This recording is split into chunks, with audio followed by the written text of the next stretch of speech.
مرحبا بكم لهذا الحوار الخاص اليوم مع اللاعب مولودية العاصمة الحارس جوناثان ماتيجاس اللي استقبلنا في منزله، وراح نولوا معاه على نهائي كأس الجمهورية اللي فازت بها مولودية الجزائر حوالي 15 يوم من الآن، وخاصة حول اشتباكه في حصة تدريبها مع المدرب لطفي عمروش. تابعونا في هذا الحوار. Jonathan, déjà, merci de nous accueillir chez toi. Merci à toi, merci à vous d'être venu. Je vais commencer par le match d'hier face au CS Constantine. Le Mouloudia d'Alger a fait carton plein, disons, 3 buts à 0. Exact. Le maintien assuré, tout va bien au Mouloudia? Ben oui, le sourire. Maintien mathématiquement pas encore assuré, mais on a fait un grand pas en avant. Maintenant, on va quand même assurer le prochain match et on a encore 2 jours de repos pour savourer la victoire d'hier qui était vraiment importante. Une large victoire avec la manière, donc c'est agréable. Est-ce qu'on peut dire que la victoire en Coupe d'Algérie a un peu libéré le groupe quand on voit le score? Complètement, ouais, complètement. Je suis tout à fait d'accord avec ça. Je pense déjà que la venue du président a changé beaucoup de choses. Et dans le bon sens, et du coup on est porté par un élan positif, donc on en a profité pour faire ce parcours en coupe, on en profite pour continuer comme on l'a prouvé hier en affichant, je pense, l'une des plus belles performances de la saison. Tu parles de l'arrivée du nouveau président qui est en Madrid. C'est un peu bizarre, généralement c'est le nouveau coach qui peut amener une nouvelle, disons, un nouveau rythme au sein du groupe. Est-ce que réellement Omar Ghalib a apporté un nouveau souffle à cette équipe? Ben, bizarrement, même s'il a le statut de président, il n'est pas juste président. Je veux dire, il est aussi présent que le coach, il est constamment auprès de nous, il nous fait ressentir sa présence. C'est rassurant pour nous, ça nous atteste qu'il y a quelqu'un qui s'occupe de l'extra-sportif. Il est aussi impliqué dans le sportif, même s'il laisse sa part au coach, bien sûr. Mais il n'est pas dans ce rôle, tu vois, distant du président. La relation joueur-président, elle n'est pas aussi étrange qu'elle pourrait l'être dans d'autres clubs. Elle est vraiment plus fusionnelle, plus proche, plus palpable. Et je pense que c'est ce qu'il nous fallait en fait. Je pense que c'est ce qui nous manquait. Certains disent que voilà, son discours avant le match, avant la finale face au NED et même à la mi-temps a boosté encore plus les joueurs. Tous ces discours, ils nous boostent en fait. Et quand on se prépare, quand on est à l'hôtel, quand on s'en va, il est plutôt calme. Bon, il nous parle de temps en temps avec un ton assez ferme. Mais au moment où on arrive au stade, tu sens la différence. Tu sens qu'il y a quelqu'un qui a envie de gagner. Il a aussi envie d'être sur le terrain. On a l'impression qu'il a autant la rage que nous. Et ça nous pousse à nous dépasser, à oublier ce stress qui parfois nous a fait défaut et nous a poussé à avoir de mauvaises performances. Il nous met sur la bonne voie. Et avant le match de la finale en coupe, comme tous les autres, tous ces discours, ils ont été plutôt décisifs parce qu'ils nous ont mis sur la bonne voie. Ils nous ont donné cette rage, cet engouement collectif et ils nous a porté. Qu'est-ce qui a fait que Mouloudia cette saison en championnat, disons, un petit peu n'arrive pas à enchaîner les victoires? On a vu à la phase retour que le club a un petit peu eu beaucoup de mal à gagner même un seul match. Donc comment tu l'expliques? Comment je l'explique? Ben, déjà, on a eu beaucoup de problèmes de stabilité. On a eu énormément de changements. Coach, staff, président, direction. Enfin, il y a eu énormément de bouleversements. On a, j'imagine, fait tous ces changements parce qu'on avait besoin d'un équilibre et qu'on a eu du mal à trouver. Aujourd'hui, je pense qu'on en a un certain qui fonctionne depuis un petit moment maintenant.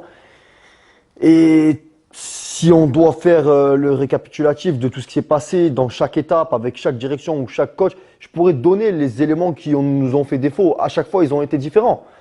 Mais je pense que sincèrement, la base du problème, ça a été quelque part des petits problèmes personnels au sein du groupe qui n'ont pas su être oubliés pour le bien du groupe, tu vois. Parce qu'au final, s'il y a autant de changements au sein de la direction ou des coachs, c'est que c'est au sein du groupe que ça ne marche pas. Alors on essaye de trouver les personnes qui vont réussir à nous gérer et nous, au lieu d'essayer de se prendre sur nous et de faire le nécessaire pour que ça ne dépende pas d'autres personnes, mais que nous, on arrive à faire le nécessaire pour être performant, pour oublier nos petits blabla, nos petits problèmes au sein du groupe et extra-sportif, ben, au lieu de faire ça, on a continué à garder notre fierté, à mettre nos problèmes personnels en avant et ça nous a coûté des points, ça nous a coûté une phase retour très compliquée. Est-ce qu'on peut dire que le Mouloudia a sauvé sa saison par Ouais. justement remportant cette Coupe d'Algérie? Bien sûr, bah, on va pas se cacher. On a fait une saison très très moyenne. On se sauve théoriquement hier, à 2 journées de la fin. Heureusement qu'on a la coupe. Parce que sinon, on a un public assez exigeant. Et si on ne l'avait pas obtenu, je pense pas que ça serait passé aussi sereinement ces derniers mois. Raconte-moi comment tu as vécu justement cette victoire. On t'a senti, disons, très ébahi, même sur les réseaux sociaux. Ouais. Tu n'as cessé de partager ces bons moments. Tu disais Bien que sûr. voilà, tu vivais des moments extraordinaires. Bien Raconte-moi. sûr. Sincèrement, c'est pas facile. Parce que quand tu joues pas, tu as l'impression que t'as pas la considération nécessaire, la reconnaissance. Tout le monde pense que voilà, t'es gardien remplaçant, t'as servi à pas grand-chose, tu vois. Alors qu'il se trompe, premièrement parce que je pousse mon concurrent à se dépasser. Il sait que s'il se loupe, bah, il a quelqu'un derrière qui va assurer. Donc je le mets toujours en alerte. Et puis je suis là dans le groupe et l'esprit groupe a fait la différence. Donc c'est difficile quand tu te rends compte que on a cette vision de toi, de pouvoir t'écarter de ça et profiter. Mais une fois que tu es porté par une victoire comme celle-là que j'avais jamais connue, un engouement comme celui-ci, tu laisses le reste de côté et tu le vis, quoi. Tu oublies que tu étais remplaçant, titulaire, président, coach, que tu veux. Tu es dans le bus, tu défiles, tu te fous de ton statut. Tu es là, tous les gens courent après toi, ils rigolent, ils rient, ils chantent. C'est fantastique, c'est particulier, tu le vis que dans le football. C'est peut-être pour ces raisons-là que tu as choisi Mouloudia Exactement. durant l'intersaison dernière, Exactement. sachant que tu étais convoité par Ouais. pratiquement tous les clubs Ouais. de la Nationale 1. Donc c'est pour ces moments-là que tu as choisi Mouloudia. Exactement, je pense te l'avoir dit il y a quelques mois. Et si je suis venu ici, c'est pour avoir des trophées, pour jouer le haut de tableau, pour vraiment connaître l'élite du pays, du championnat de ce pays. Et voilà, c'est chose faite, je suis très heureux. Peu importe si j'ai joué, j'ai pas joué, peu importe ce qu'il y aura à côté. On pourra encore en parler. Seulement, je l'ai quand même. Ça fait partie de mon vécu maintenant et c'est extraordinaire. Avant, justement, après ces moments de joie, la semaine passée, il y a eu, disons, une petite altercation avec l'entraîneur Lotfi Amrouche. La presse en a parlé. Moi, là, tu t'es pas exprimé Non. jusque-là. Je voudrais avoir justement ta version des faits. Qu'est-ce qui s'est passé réellement? Est-ce que c'était grave? Pas du tout. Ben pas du tout. C'est ça qui est plutôt aussi ironique que dommage, si je peux me permettre, parce que j'aurais préféré qu'on vérifie l'information auprès de moi pour qu'ensuite on la publie, parce qu'elle est totalement erronée. Et si je me suis pas exprimé, c'est parce que je voulais pas, encore une fois, rentrer dans le jeu des médias et animer une mauvaise image de moi. Je trouve dommage qu'on m'ait diabolisé toute cette semaine durant. Parce que au final, concrètement, c'est totalement l'inverse de ce qui a été raconté qui s'est passé. On a pris des clichés de moi en train de gesticuler, rouspéter, une vidéo de moi à l'entraînement. Et au final, on en a fait une interprétation qui est totalement erronée. Ce qui s'est passé ce jour-là, c'est qu'on était en plein petit jeu de reprise. C'était le premier jour de la semaine. Le coach nous a laissé un peu de liberté. Il était un petit peu malade, s'est mis un peu à l'écart. Et encore une fois, comme je te disais tout à l'heure, au lieu de se responsabiliser et de faire ce qu'on devrait faire, à savoir être professionnel, on s'est cru un peu libre de faire ce qu'on voulait, comme si on n'était pas sur un terrain pro, mais plutôt en train de s'amuser. Et je trouvais que c'était pas normal qu'on confonde amusement et plaisir. Et au final, tous les joueurs ont pâtissé, sauf quelques-uns. Tout le monde s'est énervé, puis moi j'étais dans mon rôle, je sors un penalty, je sors des arrêts, puis je suis délaissé parce que tout le monde va et fait n'importe quoi. Et puis ça part un peu dans tous les sens sans qu'il y ait quelque chose qui soit redit. Séance terminée, je m'énerve, tu vois, et je crie un peu, je m'emporte un peu, je crie sur mes camarades en leur disant que c'est normal qu'on soit à cette position, si on a cet état d'esprit, etc. Bon, c'est vrai que j'en ai fait beaucoup, hein. Et donc le coach m'a vu complètement énervé, il m'a demandé de me calmer, il a crié sur moi. Et puis bon, à la distance où étaient les caméras, ils n'ont pas perçu ce qui se disait, ils ont simplement vu les gestes, l'animosité qu'il y avait, tu vois. Et donc le coach et moi, on discute, et puis je lui dis que je comprends pas pourquoi ils agissent comme ça. Et puis il me dit que c'est la première séance, qu'il veut laisser un peu de liberté. Il a ses raisons. C'est le coach, je respecte ses choix, c'est normal, je dois les suivre. Ce jour-là, j'ai eu un peu de mal parce que j'avais envie de travailler. Travailler ne signifie pas ne pas sourire ou rire, et je trouve que ça va avec. Simplement, je pense qu'il y a une base dans le monde professionnel qu'on doit respecter. Et donc, on discutait de ça. Et donc, il m'a simplement demandé de me calmer parce que justement, il y avait les médias et qu'il ne voulait pas que ça en fasse toute une histoire.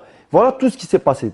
Sauf que qui a été relaté ensuite, ça a été que le coach m'a remis en place pour mon manque de professionnalisme. Alors que c'était l'inverse. Tu vois ce que je veux dire? Donc c'est dommage qu'on m'en parle pas avant de publier quelque chose parce que j'aurais pu rétablir la vérité. Si je comprends bien, on t'a reproché d'être, disons, professionnel. Ouais, peut-être. C'est marrant de le dire, mais c'est un peu ça. C'est un petit peu ça. Justement, est-ce que tu te dis pas peut-être c'est aussi, disons, le fait de ne pas jouer, que ça te pèse un petit peu sur le moral, ouais. que ça fait que voilà, les autres joueurs prennent leur plaisir à faire cet entraînement. Ouais. Toi, finalement, le fait de ne pas jouer, ça te joue aussi sur le moral. Est-ce que c'est peut-être ça aussi? Ouais, ça y joue, certainement. J'imagine que j'aurais plus tendance à espérer de la part de tout le monde, titulaire comme remplaçant, qu'on soit dans un état d'esprit unique, quoi que soit le statut de la personne. Et, et je pense, même si c'est vrai que ça doit jouer dans mon quotidien, mais je pense sincèrement, et pour preuve l'année dernière à Belabès, ça m'était arrivé aussi, que même si j'avais été titulaire, j'aurais eu cette réaction. Parce que j'estime qu'on s'entraîne comme on joue et qu'on joue comme on s'entraîne. Du coup, si on n'est pas sérieux pendant l'entraînement, on aura du mal à l'être pendant le match. Donc j'aurais certainement eu la même réaction, mais peut-être que je me serais moins emporté. Quels sont tes rapports avec justement l'entraîneur Lotfi Amouche? Elles sont simples. Elles sont simples dans le sens où il y a du respect. Voilà. Je suis là, je suis dans le groupe, je tiens ma place, je fais pas de vagues. Bien sûr, il y a des histoires qui sont sorties, puis dans la semaine, on a dit de moi que j'étais quelqu'un à un problème, et je trouve ça dommage parce que les seuls problèmes qui ont été relatés, c'était des choses qui n'appartenaient pas au groupe, et c'est dommage parce que au final, je respecte énormément chacun de mes camarades, comme le staff. Je tiens ma place alors qu'il n'est pas facile. Il faut comprendre ça, partir du fait que pour moi, c'est pas simple d'accepter d'être remplaçant. Pourtant, je prends sur moi et au lieu de prendre justement le mauvais rôle et de faire du mal au groupe, ben, j'essaye d'encourager mes camarades, d'être présent, d'être professionnel justement pour que les séances d'entraînement soient cohérentes. Et j'imagine que le coach apprécie ça, il sait le reconnaître et ça s'arrête là. On a quelques échanges, bonjour. Ça va, et puis on échange parfois tactiquement quand je suis sur le banc durant les matchs, mais ça s'arrête là. Justement, tu le dis si bien, c'est dur pour toi d'accepter ce rôle de deuxième gardien. Toi qui, je me rappelle bien de ta première déclaration quand tu as signé au Mouloudia, c'était de t'imposer en tant que, disons, numéro 1. Ouais. Est-ce que tu penses, ou bien est-ce que tu dis que peut-être tu as fait le mauvais choix en optant pour le Mouloudia, sachant qu'il y a Chaouchi dans les buts? Comment tu vois ta saison qui arrive à la fin? C'est vrai qu'on m'a prévenu, c'est vrai qu'on m'avait dit beaucoup de choses sur la difficulté de pouvoir jouer dans un groupe où Chaouchi est, quand bien même sur le terrain, il y aurait une logique qui serait différente du choix du coach. Mais je suis quelqu'un d'optimiste et j'ai eu comme ambition de me bagarrer pour prouver que ça serait différent dans mon cas. Maintenant te dire si j'ai fait le mauvais choix, non, j'ai pas envie de rentrer dans ça, j'ai pas envie d'avoir de regrets parce que j'ai la coupe, j'ai une super expérience, j'ai découvert Alger, j'ai découvert un autre club, j'ai avancé, c'est ça l'essentiel. Même si j'ai moins avancé que j'aurais pu si j'avais été titulaire, j'ai avancé. Et ce qui me coûte, c'est ça, c'est de me sentir progresser. J'ai connu d'autres entraîneurs, j'ai connu une autre ambiance, un autre stade, d'autres supporters. J'ai avancé dans ma vie, tu vois, personnelle, en tant que professionnel, en tant qu'humain. Donc non, je ne veux pas le regretter. Okay, tout ce qui se dit sur toi, Jonathan, ça reste que tes rapports avec les supporters sont excellents. Les supporters du Mouloudia te respectent beaucoup. Ça te fait plaisir quand même si tu joues pas trop. C'est un peu partagé maintenant. Ça l'était moins il y a quelques temps. Mais maintenant, c'est un peu partagé, mais voilà, L'humanité est faite comme ça. Mon concurrent brille ces temps-ci, on gagne. Il y a des histoires négatives qui sortent sur moi. Forcément, certains vont pas chercher à savoir si c'est vrai ou pas, vont se fier à ça. Et du coup, comme je te l'ai dit tout à l'heure, me diabolise un peu. Et c'est vrai que j'ai trouvé ça dommage qu'hier, durant l'échauffement et le match, j'entende certaines mauvaises paroles. Donc j'imagine que le public est assez partagé.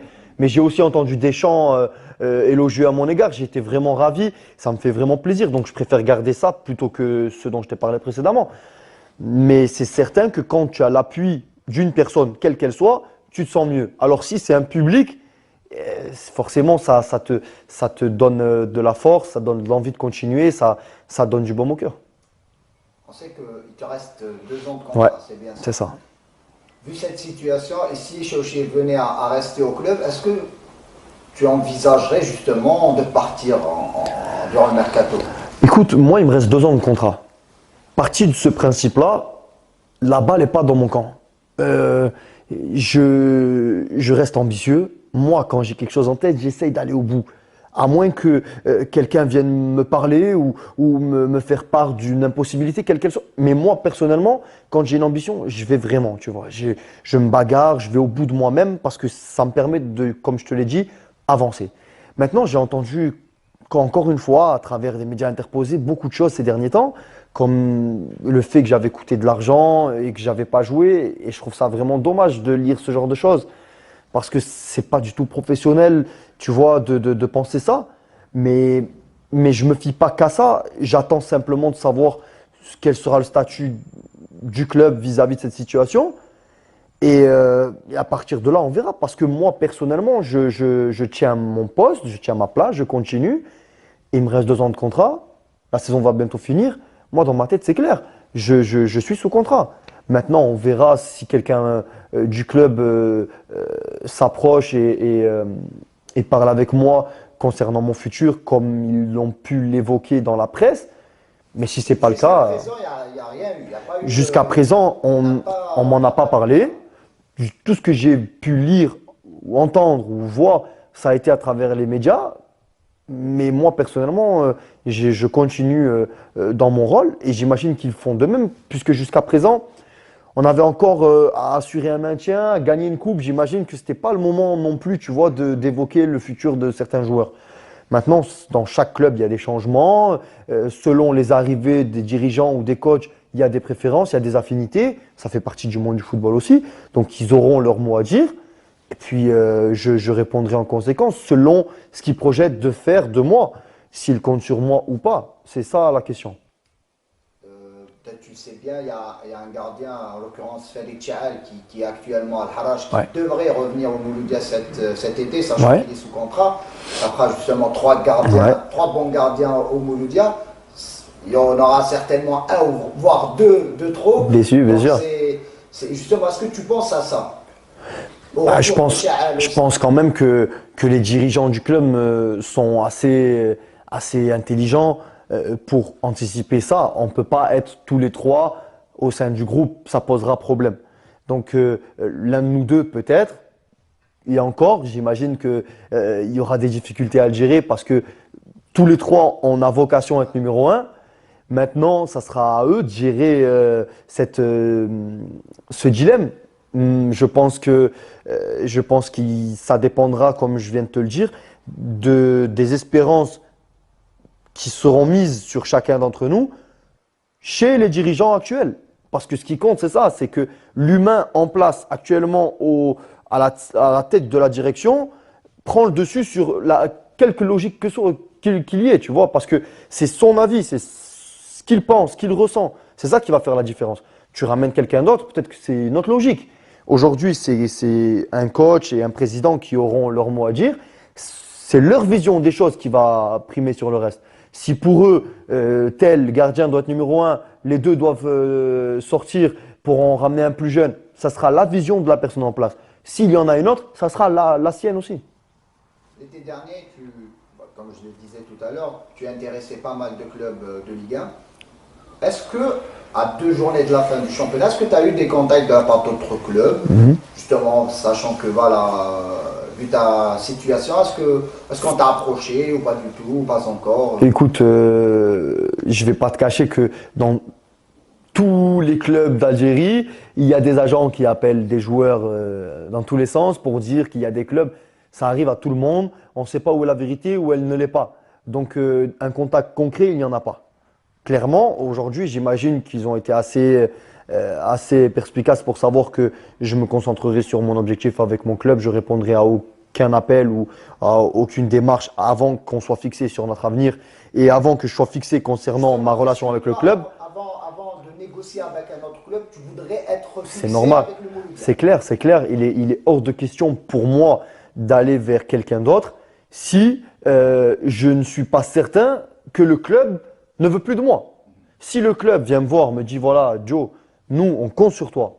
Nous on pense que tu peux être numéro un, tu es l'avenir de ce club. Tu nous as montré un visage vraiment très, très cohérent dans notre projet.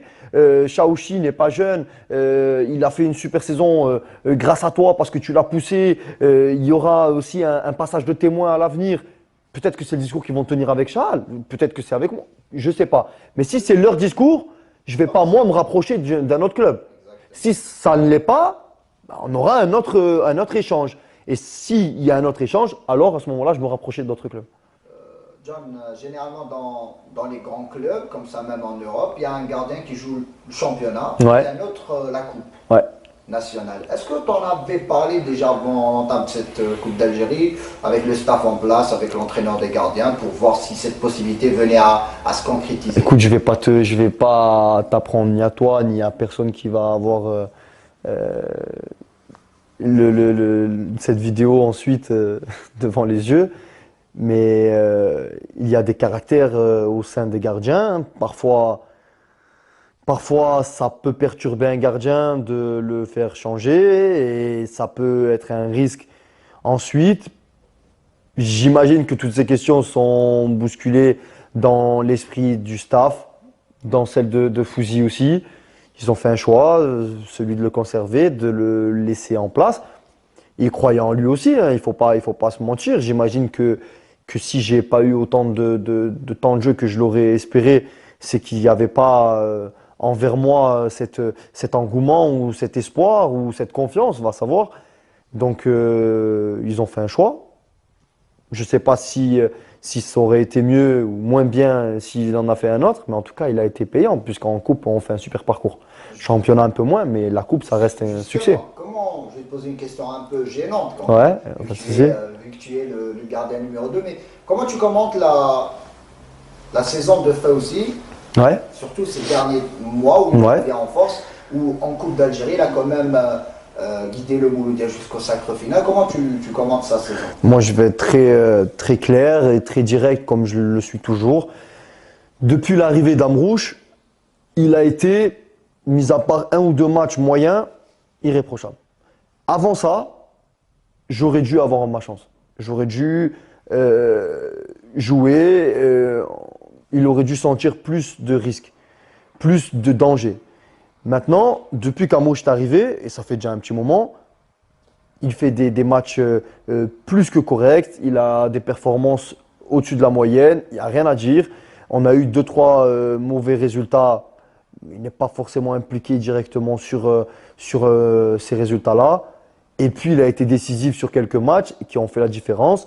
Il a porté le brassard aussi. En finale où Il fait un arrêt assez original, mais qui est efficace. Bah, ça m'a fait rire, ça nous a tous fait rire, mais il est efficace. Donc, il nous permet de garder le 0-0 et de gagner à la fin. Donc, en dehors du fait qu'il ait le brassard et que son aura ait fait du bien au groupe, ben, pour être direct, ses performances ont été moyennes jusqu'à l'arrivée d'Amrouche. Amrouche lui a donné une confiance totale, que ce soit à travers le discours devant le groupe, à savoir dans ce qui est de son statut au sein du groupe aussi.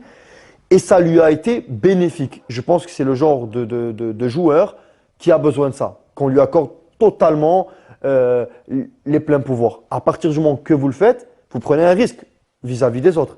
Mais vous vous assurez qu'il sera au top de son niveau.